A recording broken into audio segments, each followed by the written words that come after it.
자, 반갑습니다. 신경진입니다. 자, 우리가 지난 시간까지는 이제 5과목의 정보 시스템 구축 관리에서 IT 프로젝트 정보 시스템 구축 관리 첫 번째 이야기를 마무리했고요. 그 다음에 이제 지금부터는 이제 두 번째 이야기로 이제 넘어갈까 합니다. 그래서 보시다시피 여전히 IT 프로젝트 정보 시스템 구축 관리를 우리가 지금 하고 있고요. 그리고 이제 이 네 개는 했다, 그죠? 그죠? 그 다음에 이제 5번부터 섹션 05부터 섹션 10까지 두 번째 이야기에서 마무리를 지을까 합니다. 그래서 먼저 보안 관련 신기술 섹션 05부터 이제 여러분들하고 공부를 좀 해 봐야 되겠습니다. 그죠? 맞습니까? 예. 자, 한번 보도록 하죠. 예. 자, 섹션 05 보안 관련 신기술에 대해서 이제 좀 살펴볼 필요가 있는데요. 자, 우리가 앞에 첫 번째 이야기에서는 소프트웨어에 관련된 신기술을 살펴봤다면 지금은 보안 관련 신기술에 대해서 살펴볼 겁니다. 그래서 앞에서 우리가 공부했던 부분들도 양자 암호키 분배 우리 앞에서 제가 설명드렸습니다. 그죠? 이런 것들이 나오고요. 그리고 그 다음 섹션이 이제 또 하드웨어 관련 신기술이 또 나오기 때문에 이러한 신기술 관련된 내용들이 여기에 이제 많이 등장을 하고 있고, 특히 섹션 05에서도 기억을 하셔야 될 게, 여기에서도 지금까지 기출문제가 6문제가 나왔습니다. 내용은 별로 그렇게 길지 않은데 기출문제가 무려 5문제입니다. 5문제. 5문제가 나왔다라는 것은 반드시 짚고 넘어가야 되는 부분이기 때문에 여러분들이 공부를 하셔야 된다. 이 말씀을 드리고 싶습니다. 알겠죠? 예. 자, 한번 보죠. 자, 용어를 알고 의미를 알아야 되는데, 자, 먼저 첫 번째로 블록체인. 많이 들어보셨을 거예요. 블록체인. 그죠? 예. 블록체인 하는데, 이 블록체인에 대한 의미를 알아야 되죠. 그죠? 그리고 이렇게 빨간색으로 제가 했다는 것은 문제의 출제가 되었다라는 거죠. 그래서 자, P2P 우리가 이거를 피어 투 피어라고 하는데, 자, P2P는 피어 투 피, 피어. P2P는 통상적으로 개인 대 개인이라는 의미를 가지고 있습니다. 그래서 네트워크에서 개인 대 개인이 PC를 이용을 해서 서로 데이터를 공유하는 방식을 우리는 P2P라고 하는 방식입니다. 알겠죠? 예.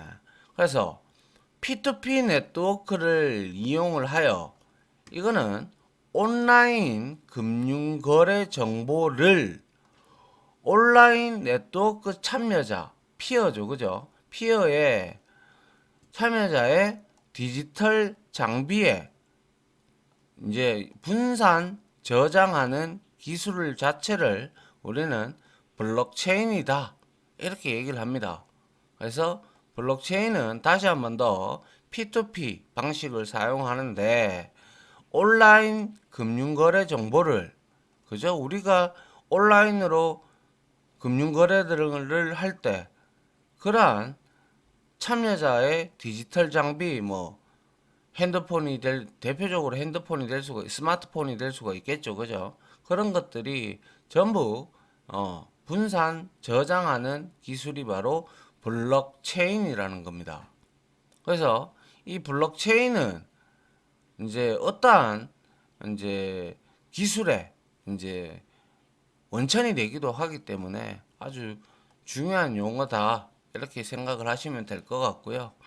자, 그리고 두 번째로 분산 원장 기술이라고 해서 DLT, 디스트리뷰트 레거 뭡니까?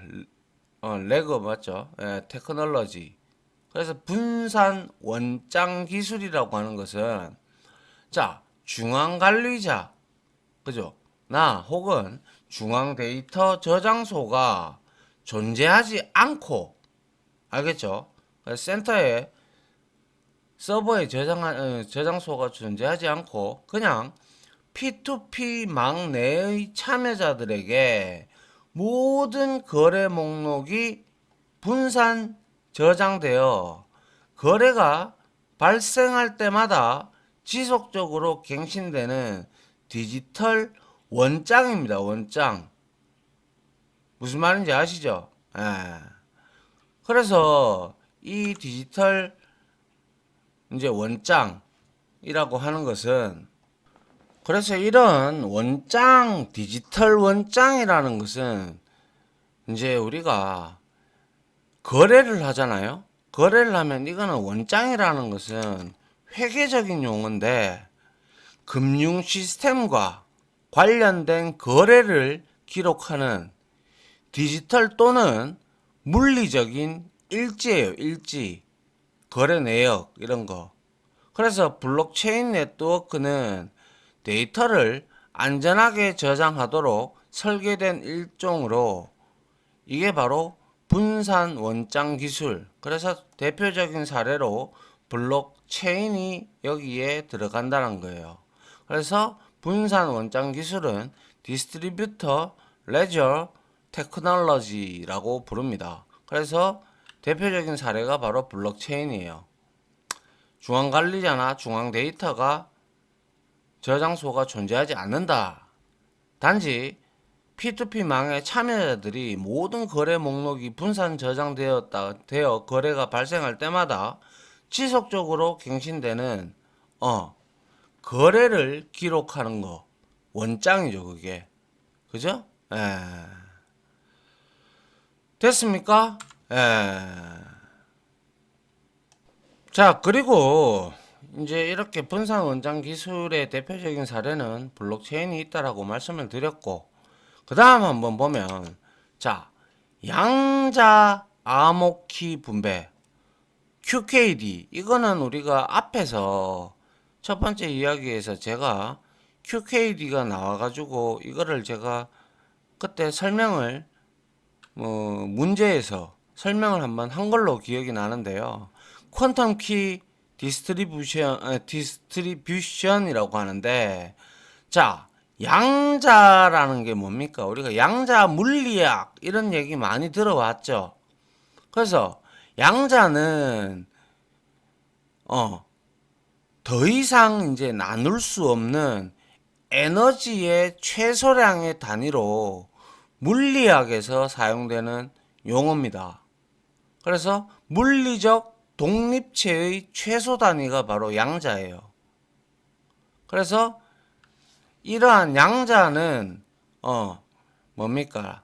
퀀터스라는 라틴어에서 유래를 했는데 이 양자 물리학이라는 영화도 있어가지고 제가 그때 관심이 있어서 좀 봤는데 아무튼 그러한 기술이고 이제 양자 물리학 다들 아실 겁니다. 그래서 양자 암호키 분배라는 것은 양자 통신을 위해 비밀키를 분배하여 관리하는 기술이다라는 거예요.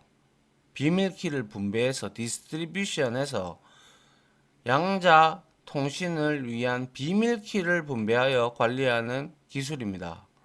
그리고 아울러 두 시스템이 암호 알고리즘 동작을 위한 비밀키를 안전하게 공유하기 위해서 양자 암호키 분배 시스템을 설치하여 운용하는 방식으로 활용이 되는데요.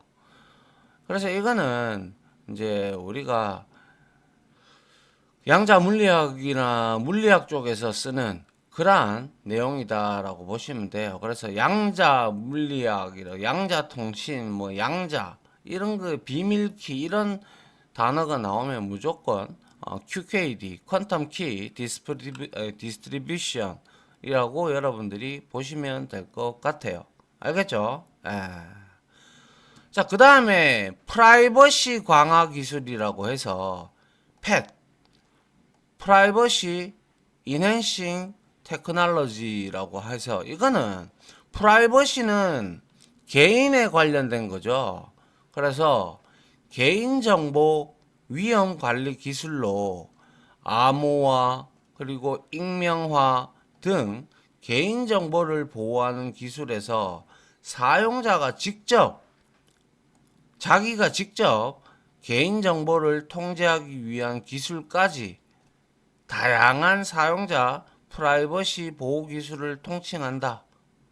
그게 바로 뭐 우리가 뭡니까?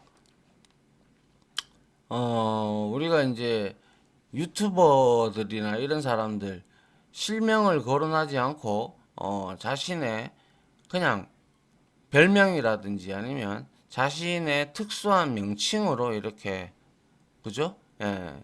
뭐 닉네임 같은 거 또 여기에 어떻게 보면 들어가는 기술이다라고 볼 수가 있겠죠. 그죠? 이게 바로 프라이버시. 그래서 개인정보 이런 내용이 나오면 프라이버시 강화 기술이다라고 생각하시면 됩니다. 프라이버시 인핸싱 테크놀로지. 알겠죠? 자, 이러한 플레임도 제가 알아두셔라라고 항상 말씀드리죠. 그죠? 자, 그 다음에 공통평가 기준이라는 게 있는데요. CC라고 불러요. Common Criteria라고 이제 크리테리아 뭐 이렇게 부르는데 이거는 ISO 다들 아시죠? 그죠? 표준화 기구 ISO 15408. 자, 15408은 원래 뭘 의미하냐면요. 15408은 2009년 정보기술장비 IT의 정보기술장비의 보안을 평가하기 위해 국제적으로 승인된 프레임워크를 제공을 한다. 그래서 공통기준이라고도 하는 이 표준은 사이버 보안 고려사항을 위한 IT 장비의 설계 그리고 개발 및 평가에 널리 인정되는 기준을 자세하게 설명하고 있는 표준이에요. 알겠죠? 그래서 이거는 정보기술 장비의 보안을 평가하기 위해서 국제적으로 승인된 프레임워크를 제공을 한다라는 표준이 바로 ISO 혹은 IEC 15408이라고 표준이라고 부릅니다. 알겠죠? 그래서 ISO 15408 표준으로 채택된 정보보호 제품의 평가 기준이다. 평가 기준. 그래서 공통평가 기준이 되는 거죠. 그래서 시스템의 평가 원칙과 그리고 평가 모델 그리고 시스템 보안 기능 요구사항 11개와 그리고 시스템의 등급 7등급 평가를 위한 보증 요구사항은 8개로 토탈 구성이 되어 있는 것이 바로 공통평가 기준입니다. 알겠죠? 그래서 ISO 15408 아니면 평가 모델 평가 기준 이런 내용 나오면 CC라고 생각하시면 돼요. Common Criteria. 알겠죠? 자, 그 다음 개인정보 영향 평가 제도라고 해서 PIA라는 거 Privacy Impact 뭡니까? Assessment. 그죠?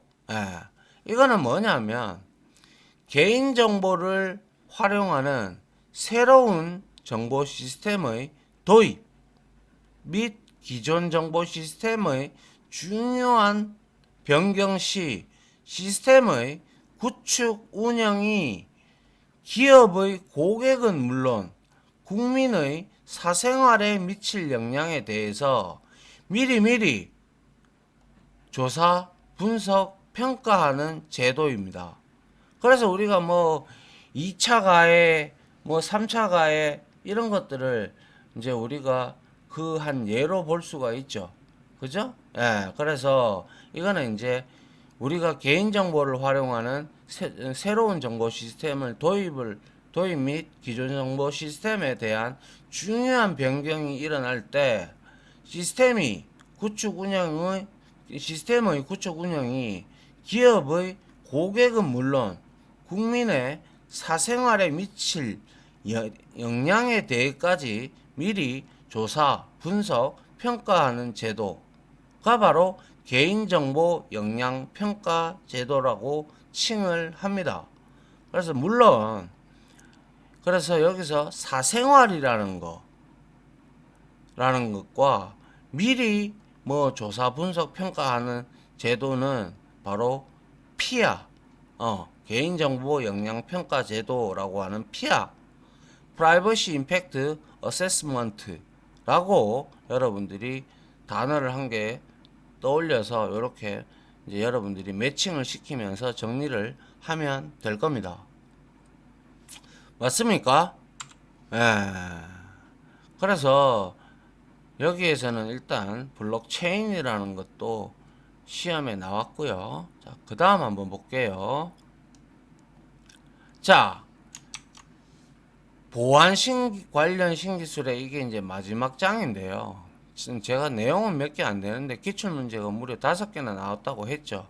여기서 다 나왔다라는 뜻이겠죠. 그죠? 예. 그래서 용어를 한번 다시 한번 또 추가적인 용어를 좀 보도록 하죠. 자, 소프트웨어 에스크로우라고 해서 임치. 그래서 소프트웨어 에스크로우. 이거는 뭐냐면 소프트웨어 개발자의 지식 재산권을 보호하는, 그래서 소프트웨어 개발자가 개발한 거 지식 재산권을 보호를 하고, 그리고 사용자는 저렴한 비용으로 소프트웨어를 안정적으로 사용 및 유지 보수 받을 수 있도록 소스 프로그램과 기술 정보 등을 제3의 기관에 보관하는 것이 바로 임치라는 단어가 그런 뜻이잖아요. 그죠? 그래서 소프트웨어 에스크로우라고 하는 것이 바로 소프트웨어 개발자의 지식 재산권을 보호하고 그거를 제3의 기관에 소스 프로그램과 기술 정보 등을 제3의 기관에 보관을 하면서 사용자는 아주 저렴한 비용으로 소프트웨어를 안정적으로 사용 및 유지 보수 받을 수 있도록 하는 그러한 것이 바로 소프트웨어 에스크로우라고 임치, 그죠? 예. 그래서 임시적으로 뭐 거치한다 그래서 소프트웨어 에스크로우라고 얘기를 합니다. 알겠죠? 예. 자, 그 다음에 몇 개입니까? 둘, 넷, 5개죠. 이거는 시험에 다 기출됐다라고 보시면 돼요. 알겠죠? 그래서 서비스형 블록체인 BAS 블록체인 as a service의 약자인데요. 자, 블록체인은 우리가 앞에서 살펴봤을 때 뭐라고 했습니까? 블록체인은 P2P 네트워크 환경에서 온라인 금융거래 정보를 온라인 네트워크 참여자의 디지털 장비에다가 그죠? 분산 저장하는 기술인데, 이 서비스형 블록체인 BAS는 블록체인 앱의 개발 환경을 클라우드 기반으로 제공하는 서비스입니다.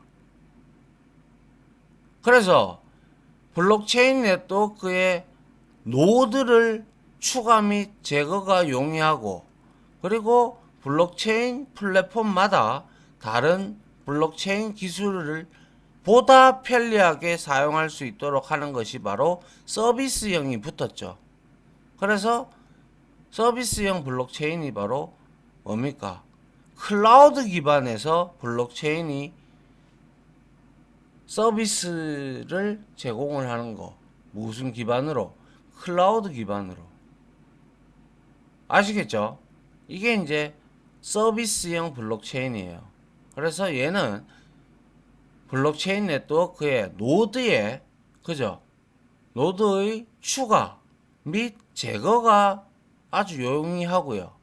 그리고 블록체인 플랫폼마다 다른 블록체인 기술을 보다 편리하게 사용할 수 있다. 알겠죠? 그래서 블록체인 앱의 개발 환경을 클라우드 기반으로 제공하는 서비스가 바로 서비스형 블록체인이다. BaaS, 블록체인 as a service라고 얘기를 합니다. 알겠죠? 잘 정리를 해 두시고요. 그 다음에 이것도 OWASP, 이것도 앞에서 제가 문제에 나왔을 때 설명을 드린 적이 있어요. 그래서 이거는 뭐냐면 The Open Web Application Security Project 해서 오픈 웹 어플리케이션 보안 프로젝트라고 한국말로 번역을 할 수가 있는데요.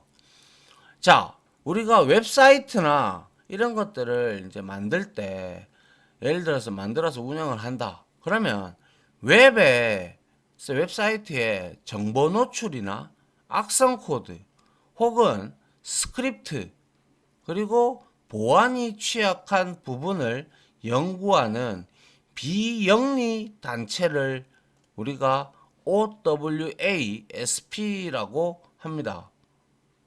그래서 이 비영리 단체고요.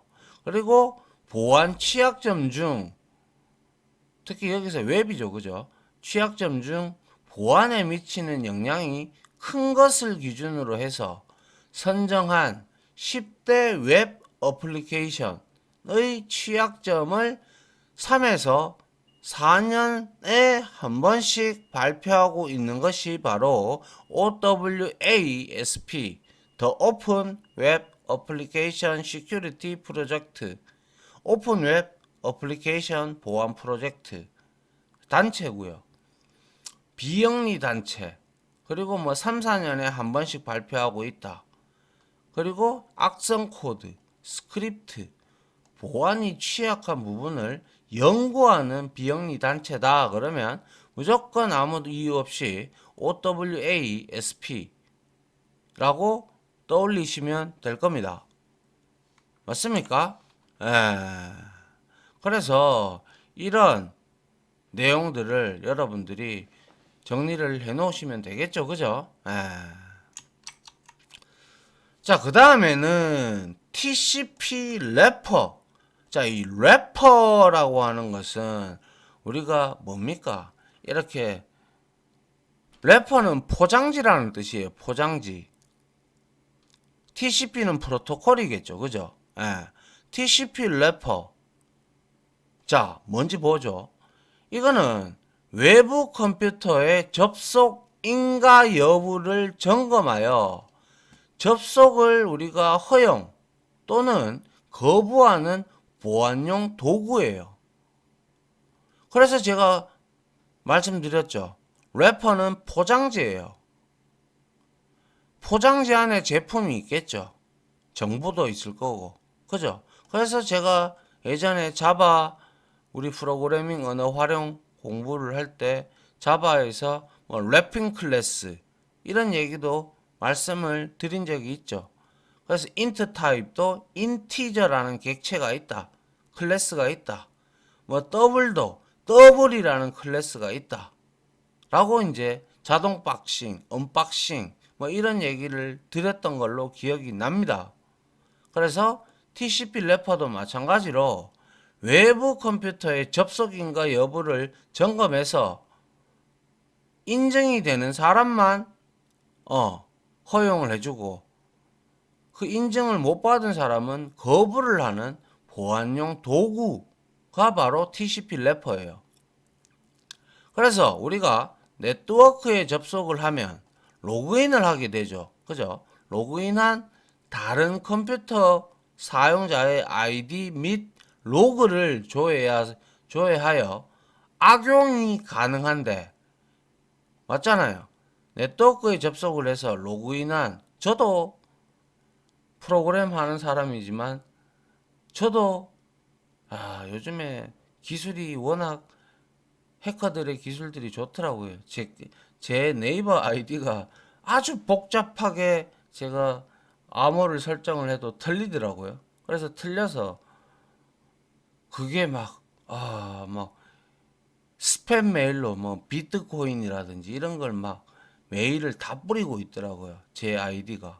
그래서 바로 제가 그거를 이제 알아채고 이제 네이버 비밀번호를 더욱더 못 찾게끔 만들어 놨어요. 예.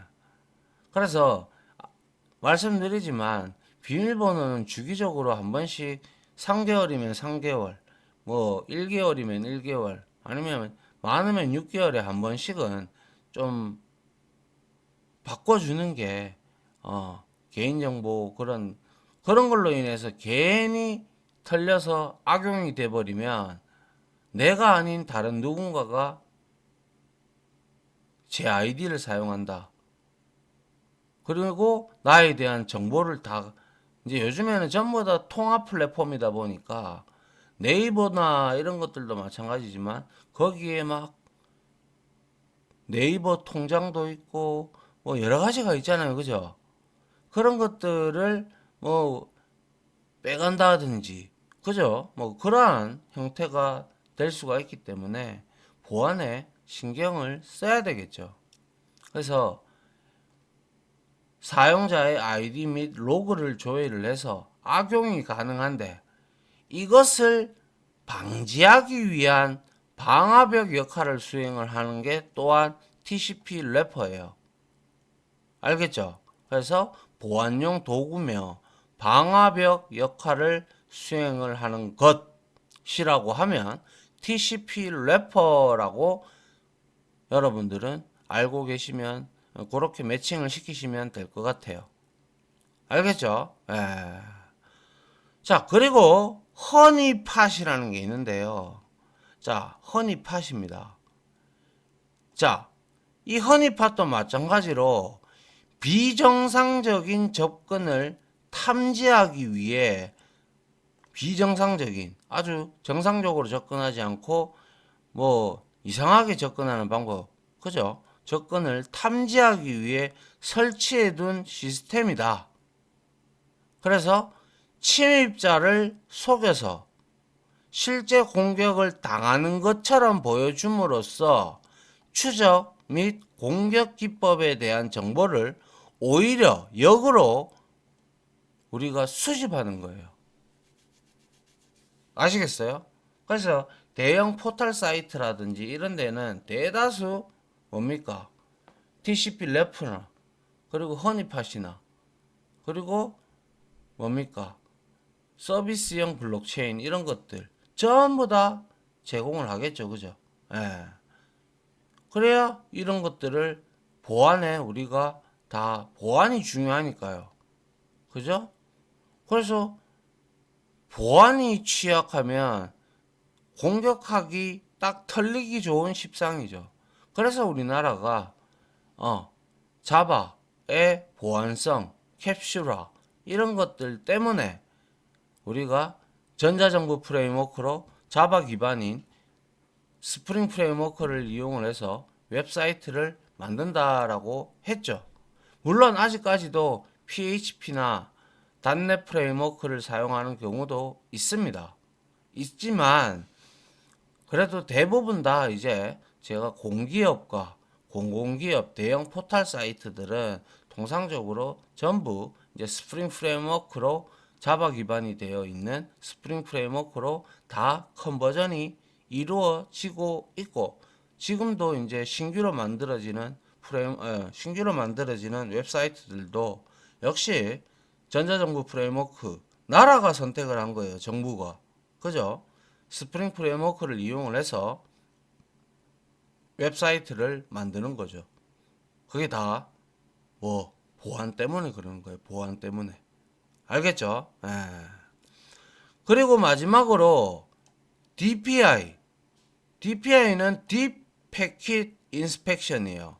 깊게 패킷을 인스펙션, 관찰하는 건데, 이거는 우리가 OSI 7계층, 다시 한 번 더, 물대내 전세표 기억하시죠? 그죠? 예, 그렇게 OSI 7계층의 전 계층의 프로토콜과 패킷 내부의 컨텐츠를 파악해서 침입 시도, 해킹 등을 탐지하고 트래픽을 조정하기 위한 패킷 분석 기술이다. 그게 바로 DPI입니다. 그래서 DB라는 것은 패킷 내부를 깊숙이 살펴본다라는 거죠. 그러면 컨텐츠를 파악을 하겠죠. 그리고 관찰을 하고, 그러면 침입 시도라든지 해킹을 미리 탐지를 하고 트래픽을 또한 조정을 하기 위한 패킷 분석 기술이다라는 것이 바로 DPI입니다. 아시겠어요? 그래서 OSI 7계층 그리고 패킷 분석 기술이라고 하면 여러분들은 DPI를 떠올리시면 되겠죠. 맞습니까? 자, 그래서 우리가 이제 다 끝났는데요. 블록체인, 분산 원장 기술, 양자 암호키 분배, 그죠? 그리고 프라이버시 강화 기술, 공통 평가 기준, 개인 정보 역량 평가 제도, 그리고 소프트웨어 에스크로, 그리고 서비스형 블록체인, OWASP, 그리고 TCP 래퍼, 허니팟, 그리고 DPI, 이러한 보안 관련 신기술 용어에 대해서 알아보고 의미를 살펴봤습니다. 그죠? 자, 이렇게 해서 강의는 여기까지 마무리하고요. 다음 시간에 기출문제와 출제 예상 문제를 같이 한번 풀어보도록 합시다. 알겠죠? 자, 다들 고생 많으셨습니다. 감사합니다.